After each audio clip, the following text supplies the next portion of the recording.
I've never met a motherless. Yeah, I've never met a motherless goat either. But anyway, hey, welcome to the South Radio. We're talking college football because we said we were going to talk about it. We'll get to the Falcons in just a minute. I know some of y'all are hopping in on the Twitter line. Tweet me at Welcome to the South, damn it. You know what it is. All right. Josh, There's a couple of teams. Hold on. Josh is a lightweight. There's a couple of teams. There's a couple teams. He's had two Zimas. I'm fired up because I don't even know why I'm taking up for Baylor, and I'm taking up for Baylor. I don't know why I didn't get ice. Well, a lot of this is about an mute conversation. Here's a serious question. Wait a minute. If Houston runs the table outside of the Power 5 conferences, if Houston runs the table, they don't get in. They don't get in. Oh, so what happens? That's like Memphis. Memphis is 8-1. You know who Memphis plays this week? But Houston. But this takes me back to remember when Boise State should not have beaten Oklahoma in the Fiesta Bowl. Remember when Cincinnati should not have won in the Orange Bowl. Do you remember these games? Yes. And these teams could have if there was a playoff, they could have potentially ran the table and won the championship. Yes. So that brings me back to. Is the conferences really what we say they are? Yeah. Are they really? Which point in case to that. Why don't we get how can you tell me Baylor cannot be in that conversation if they run the table? So you guys are creeping to more of a March Madness type field. So until they get past 4 teams, that's when they'll expand out and you'll have a chance. But see, I don't think they should expand past 14. I do. They have to. Yeah, no way. Because then it has to go to 6 or 8. Yeah, but then what happens is you start doing that. Once it's 6, then it goes to 8. Once it's 8, it goes to 10. It just there's too many variables, too many what ifs. From a scheduling perspective, a lot of people logistically. My whole thing with all that is if we're putting so much pride in these Power 5 conferences, let's just put the 5 conference championship winners in with 3 playing teams. Boom. That's what my whole argument is. Okay. If we're putting so much emphasis on winning a conference, that's a perfect structure of a college. Then we need to put all 5 in the so your Baylors do get a chance to play your Alabamas. So your Baylors do get a chance to get. Okay, wait a minute. So what happens to Notre Dame? They have to be 1 and 3. Yep. They're not in the conference. They have to be 1 and 3. So you're telling me that you want Notre Dame?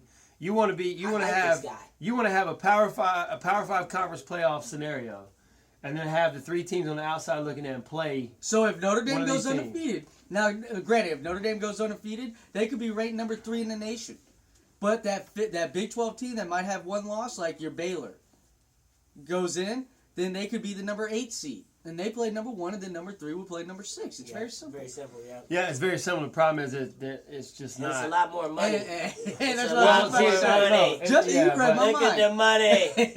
But see, they don't look at it like that because you're saturating it. Because think about it. Well, you have 6 New Year's, what do you call it? Houston doesn't have the kind of money Notre Dame does. Memphis doesn't have the kind of money Notre Dame does. Who's the other? Utah doesn't have the kind of money Notre Dame does. Yet all these teams have been relevant. 12 team. It doesn't matter. All these teams have been relevant over the last couple of years, and they've been involved. They sell out. Yeah, to a 20,000 crowd stadium. I'm just saying they sell out. It doesn't matter to a 20,000 crowd stadium, bro. In an 85,000 capacity big time stadium, you could bring 65,000 Notre Dame fans. Yeah. Memphis fans don't travel. That's like asking somebody who goes to Elon to travel to watch a football game. Elon.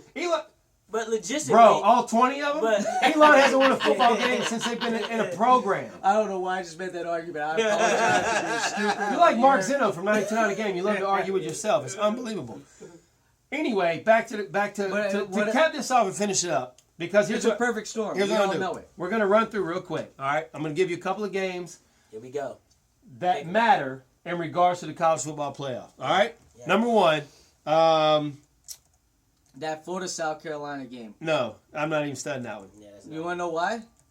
Because I'm telling you, a 2-loss Florida team can still win the SEC. Michigan, Indiana. Why? How does that have anything to do with anything? It's Big Ten. So? Who'd Michigan lose to? Michigan State. And who else? Utah. Is Utah a Big Ten? No. Okay. Michigan State lost to Nebraska, and who else? That's it. Michigan State has 2 losses. No, they only have 1 loss. So Michigan State should have lost. Oh, no, that's right. They came back and beat, last minute? Michigan. Yeah. So they should have 2 losses. So, okay. So, Michigan, if Michigan wins that game and Michigan runs the table, they still have to play Ohio State. If Michigan beats Ohio State. Like I said, it's a perfect storm. I'm just saying, Michigan beats Florida State is there. All right. Where's the other one? Oklahoma. Alabama, Mississippi State. Oh, that's a cakewalk. Alabama's too good. Mississippi State 7-2. Alabama's too good. Mississippi State is 7-2. Alabama's too good. Yeah, they said that against Ole Miss too, and what happened? Yeah, but but they said it against Ole Miss, and look what happened. Memphis versus Houston. Big game, actually. I say, I gotta go with Memphis.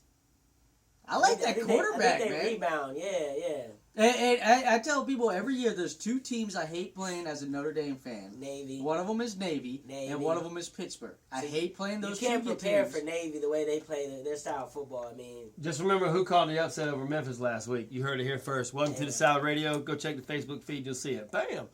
All right, Oregon and Stanford. Josh got one shot in the dark. Oregon and Stanford. Notre Dame fans really want Stanford. I want Stanford to win Notre out. Dame fans I really hate want Stanford. to win. I never want to see any of our opponents ever win, Yeah. but we need them to win out so badly. So that last game of the year means everything. Notre Dame fans want that win. He's begging for it. Oklahoma, Baylor. Oklahoma, baby. Baylor struggled with Kansas State last week. Baylor's playing with their backup quarterback. I mean, I just don't see them really winning I agree. out. I don't see them winning out.